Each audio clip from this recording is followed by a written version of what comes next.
السلام عليكم. زي ما انتم شايفين كده احنا حمينا جالاكسي. تمام. طبعا عشان احنا في الصيف انا بحمي كل جمعة. قلنا ننزلها برضك تنشف نفسها وتلعب شوية في الشارع ونصورها لكم زي ما انتم شايفين. طبعا كلبك في الصيف على الاقل يعني تحميه مرتين في الاسبوع، بس انا عشان جالاكسي قاعدة معايا في الشقة فبحميها مرة كل جمعة في الاسبوع. تعالى يا جالاكسي، جالاكسي تعالى. شاطر. له بسم الله ما شاء الله.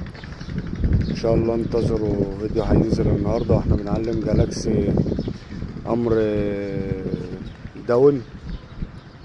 زي ما انتم شايفين اهو الكلب اما بيستحمى بيبقى فرحان يا جماعه وبيلعب ومبسوط.